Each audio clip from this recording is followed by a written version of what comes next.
James is having a stir fry, which will maybe thaw out by the end of this, and one of those pockets. I'm going to talk about License to Kill, The Paper Store, Prey, Rabid, and a whole bunch of other things there. And a couple of dogs here that are adoring either me or the food. Yeah, who knows what. Well, do you guys adore food? Elvis says, yeah. Okay. So, food. Boy, are you guys ever excited about that stuff. You're not getting it. Well, they're figuring, didn't they get a little bit of beef the other day? Oh, that's what. Today? They think it's more of that.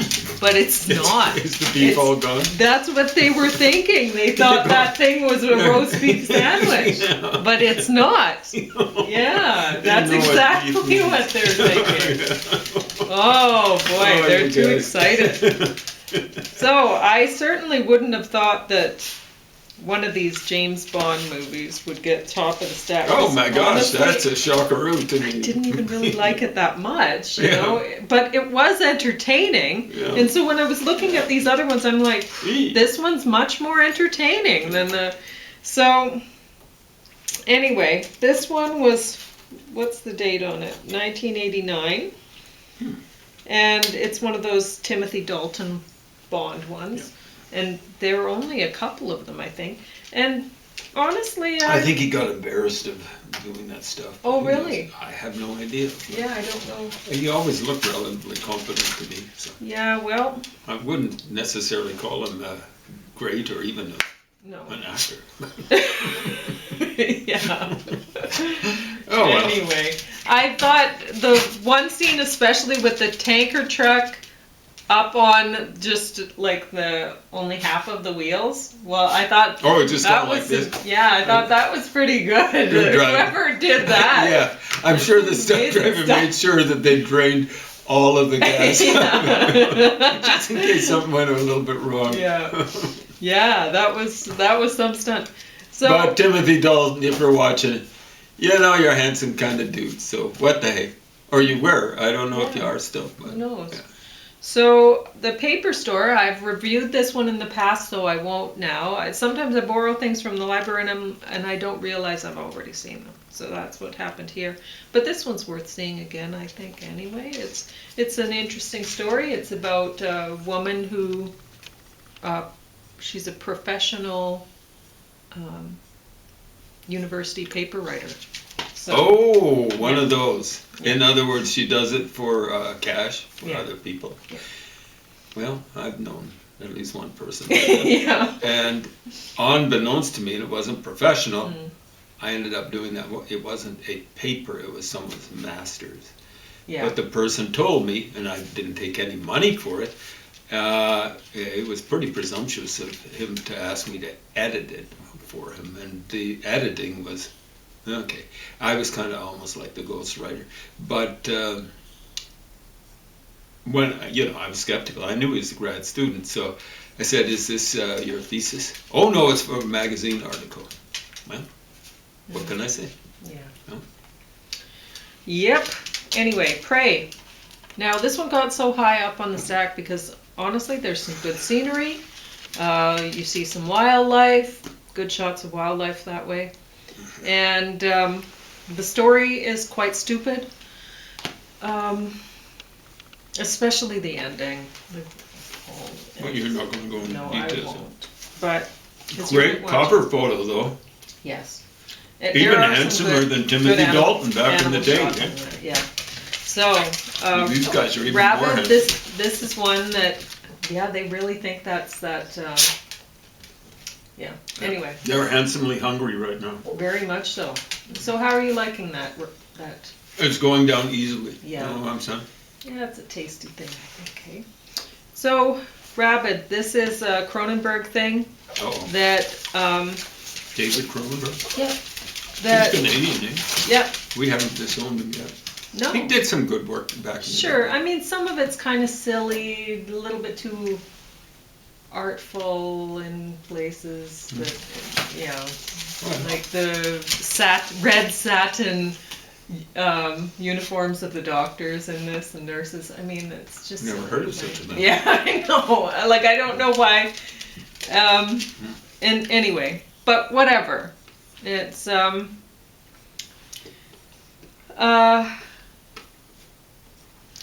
yeah, I've seen this one before. I've reviewed it before, so I don't really want to talk about it that much. It's 2019, so I think it's interesting that it came out. And in this, he's there's one fashion designer who's being interviewed, and it's this big mutated rabies that's just spreading like fire through the city, and this fashion designer, he's being interviewed, and he's putting on the show, and the interviewer is saying, well, why, basically, why are you putting on a show during this, health crisis or whatever? And he's like, fashion goes on, and people might basically not survive, it's just a head cold. Why are people making such a big deal of it or whatever? Because it's a big deal, right? We've heard these lines before. Yeah, it's funny that this recent. was put out in 2019, and that's weird. It is, yeah. So that's really interesting, right? It's just a head cold. Yeah. So it sounds very familiar. It very sure does. prophetic. But anyway, so I'm not going to say what it sounds familiar. In the world. And plus, I mean, the woman she's supposed to look completely different. She has this procedure done that makes her look completely, she's been in an accident. So at the beginning, all they did was put a pair of glasses on her and call her ugly. And I can't stand it when they do that in movies in the first place. But in this one, they had no need for it. They could have had a completely different actress, and they should have. And I said that the last time I reviewed it. I'm saying it again. That's crazy. Taste of Hunger. This one probably scored really well with the other reviewers. Not with me. It's there's a lot of food in it, whatever. You have to sit down and read subtitles. I don't know that it's really worth it. So, anyway, Batman Hush. The animation's bad. The story, it's okay. Whatever. Despicable Me 4. So, Batman Hush, even with these not so good animation, whatever, I rated it higher than Despicable Me 4. I don't care for these Despicable Me movies, and really, and that's animation, I should say. And there really wasn't enough content with this for a whole movie, and it's annoying when they plug a minion scene in to try to fill out a little more time. I can't stand it. I can't stand watching these things. I think I've seen one of these before. Right? Yeah, well, I was surprised there's 4 out because I don't think we've seen them all. Yeah. The guy kind of looks like an ugly version of Fester. Yeah, I think they did kind of rip that off, but whatever. Bad Boys. Ride or Die. Honestly, I think Will Smith deserves better than these movies. Oh my God, is that low down? Yeah, on the stack. Yeah. Because I don't think of him as a great actor, but he's a pretty good comic kind of presence. Yeah. He's a lot better at acting than he is at rapping. And he's the best rapper, folks, I've ever heard. I actually have one of his albums. I was listening to an album by Nelly the other day, one thing I've never bothered listening to, that I picked up some. Nelly, get a day job, but go on. Okay, so Bad Boys Ride or Die. I was going to say something really rude when reviewing this, and I've decided... That's not your nature. Not Every so occasionally It's really bad. This is really bad. It's not worth watching. It's not worth making another one. After you've made such a bad job of this. Don't do it again. Don't do another one. This is terrible. Was he in Men in Black or something like that? Sure. He should have saved up so much money he'd never have to work again. You know what I'm saying? Well, who knows? Anyway. Maybe he spent it on a big beach spread and Malibu or something like that. I don't know. I don't know why anybody would do that movie. It's terrible. Bad Boys? Yeah, bad writing. Okay. I mean, it's not a movie. I thought they weren't supposed to use that. What? You know, that was the theme song for Cops or whatever, remember?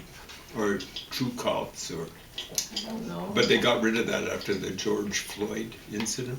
Oh. That's what I heard. Okay, well, speaking of...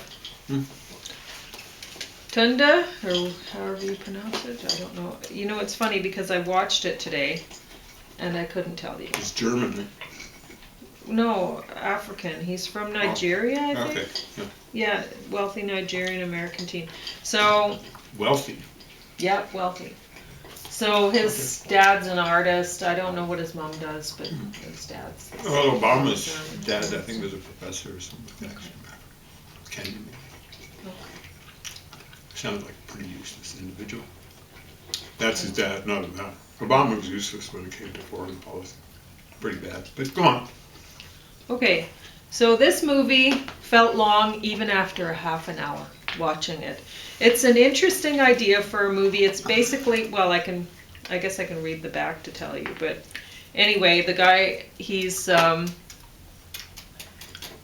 dies, and he's reliving the day over and over. But it's a different day because he does things differently. Do you see what I'm saying? Okay. So it says on the back that he's pulled over, shot by police, and then he awakens and relives the day. But that happens, and he actually is killed by the police a few times, and different police in different ways, right? But and one of the times it is the I can't breathe thing. Oh my God. It is. Yeah. Isn't that weird? Just mention that sort of Yeah, thing? it is.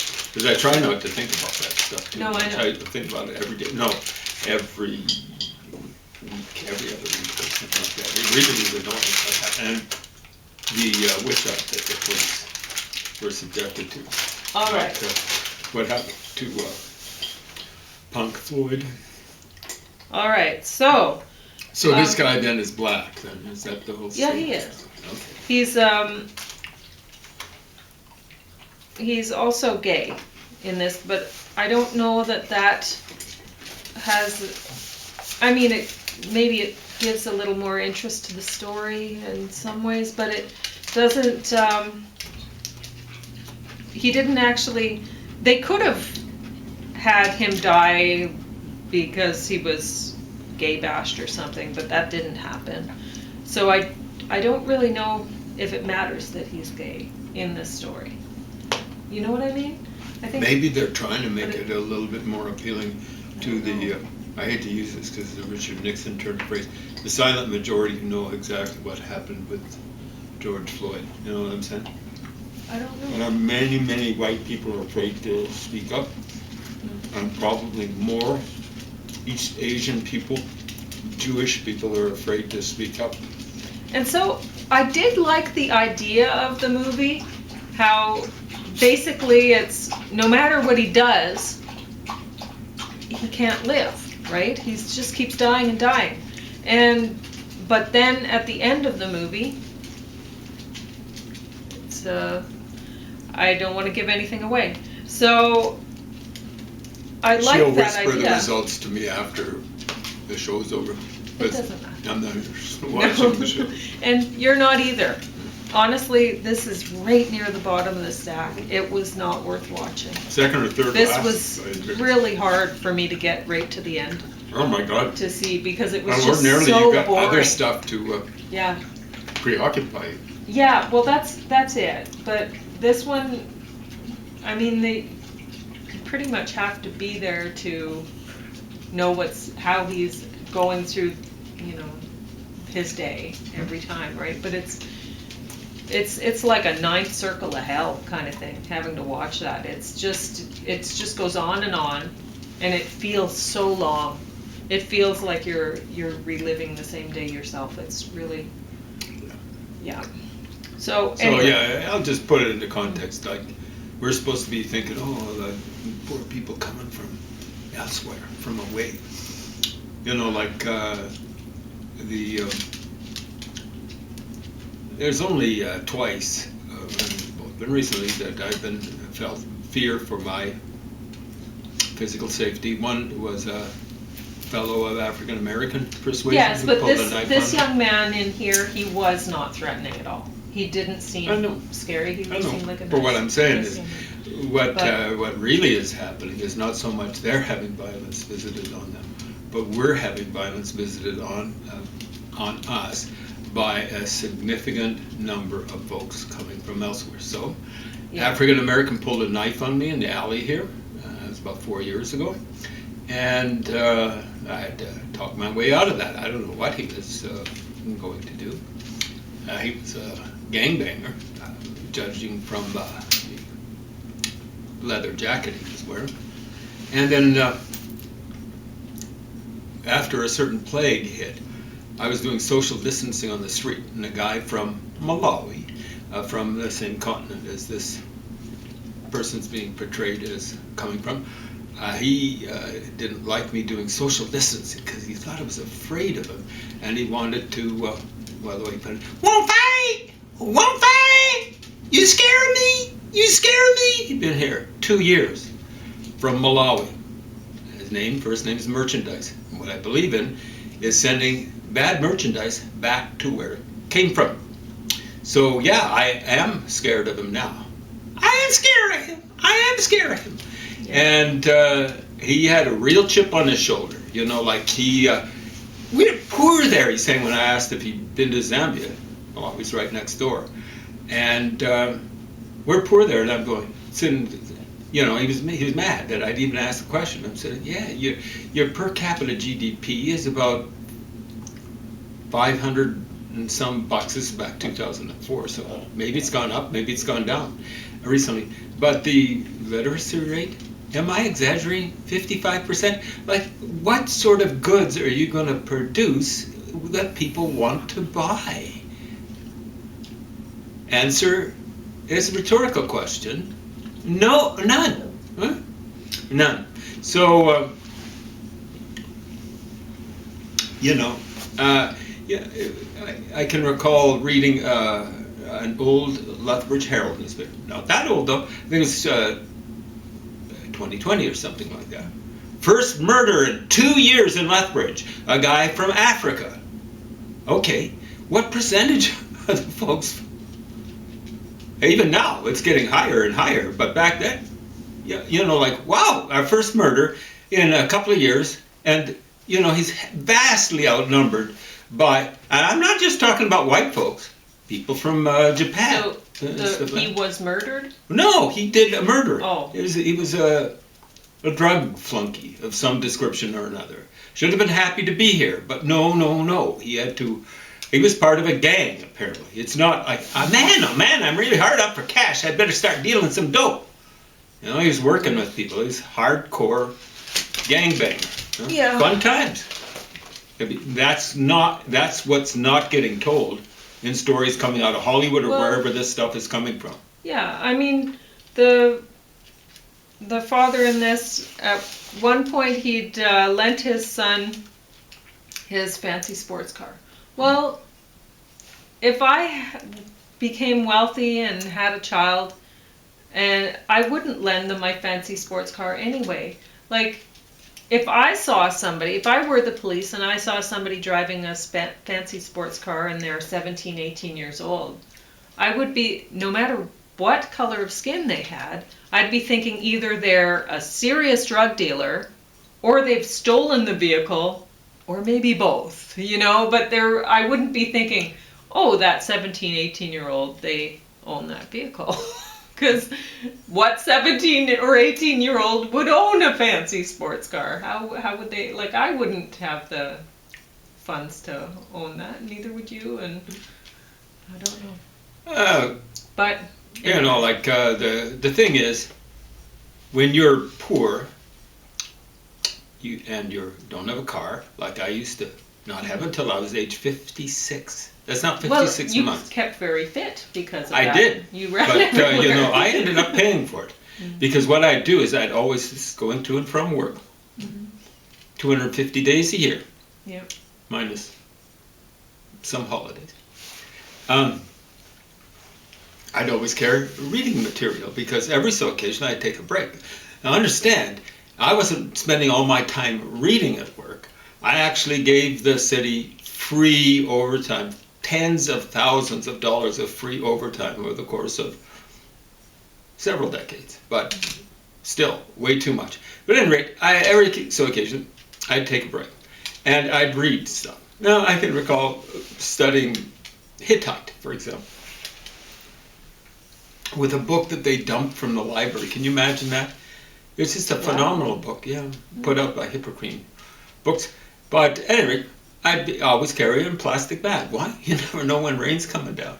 Yeah. You know, have you ever had, I can remember one time I bought several Jung books from a bookstore up in the north side. And I saw this, just a bar of cloud coming over. I'm going, well, you know, like it's going to miss me or it's just going to be a bar of cloud. Turned out to be one of the worst rainstorms, maybe the worst I've ever been caught in, because it came over, here I am, it came like this. It just kept on going and going. Oh, yes, it sucks when that happens. Yeah. Yeah, it's sort of like a squall line, I think is what they call that. And I just had brown paper bag. Oh, no. You know, these are nice Were you able Princeton. to get in somewhere? Well, to get in out of the rain? No, I'd never do that. So I walked all the way from north side to my place. So that's easily a mile and a half, and maybe 2 kilometers. And those books were never the same. And they were paperback, but the old Princeton paperbacks were awesome. So. They never looked the same. They looked pretty crinkly and all that sort of stuff. So what was I saying about books? Oh yeah, like walking.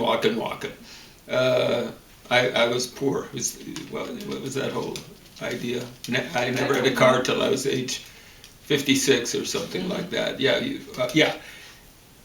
I'd always be carrying books in a bag to and from work. I'd be running.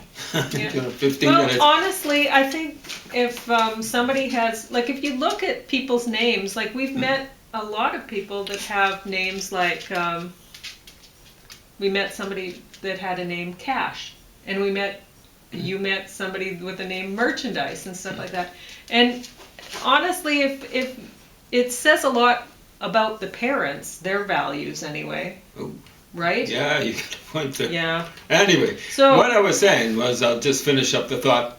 When it was no problem because I was running, when it comes to rain to work, I'd cover almost 2 miles. Yeah, definitely a mile and a half in about 15 minutes. I used to be in real shape. I still would be in reasonably good shape. Not that good shape, but I've got a bad back. But going back, I'd walk. Because I was a little bit tired because I would have done way more than 8 hours of work plus running to work. So I was tired. Usually I'd walk.